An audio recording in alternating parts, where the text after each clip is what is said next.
Alright, let's do the second task. It says add RF switches in series to the magnetic door switch to create a safety circuit for RO1. So we just have to add these RFID switches in series with our magnetic switch. It's very simple. Let's go back to our old program.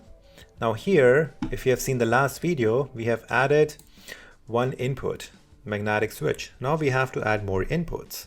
And these two inputs are connected in series in ISD, in series diagnostic format. So these cables which you see on the kits are connecting these together and bringing the inputs to IN5 and IN6. Okay, so these two inputs are assigned for these two pair of sensors. So you just have to remember when you wire your circuit to which inputs you have connected that. So in our case, it's IN5 and IN6. So now I will go to plus icon again. And now here I will choose ISD device. Okay. Once you do that, you will have an option IN5 and IN6, which is okay. And you have to tell him how many devices are in this ISD. So in our case, we have 2 devices. And for the device, you can define your name and the type of device.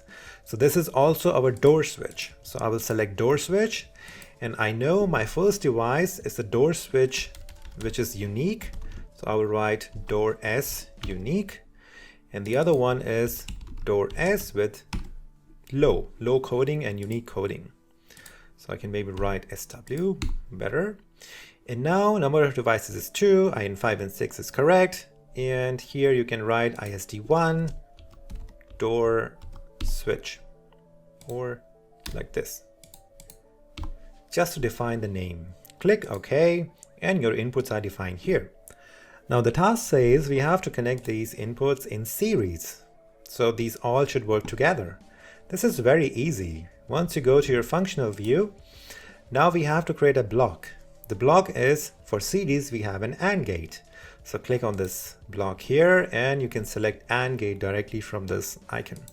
Once you do that, it will ask you to name your AND gate. A1 is by default, which is okay. Number of inputs, how many we have? We have just 2.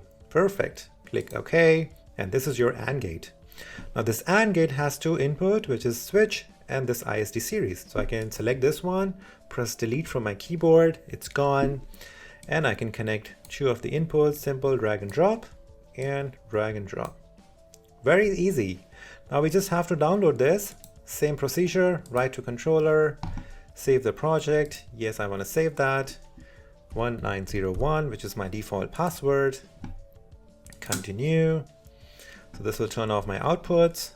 Confirm. And everything looks good. I can close it. Do you want to change the password? No. And I have to restart my controller again as per the last steps. So I have to just unplug my 24 volt and then plug in back again.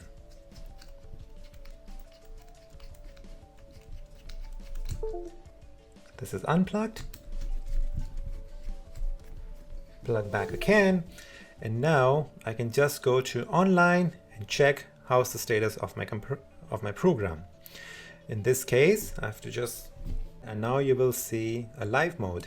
Click on this one. And now you're live. You can go to live mode here. So you will see here the door switch of ISD is not connected. And if you see the ISD tab here, you will see your door switch status for the unique one and for the lower one. Okay, so let's see what happens when I connect these together. So I bring this unique one to the unique one. And once it's done, you will see the status here, but the chain is still false because it's waiting for the other switch. So I will bring the other switch as well. And now once this is done, you can see my output is true.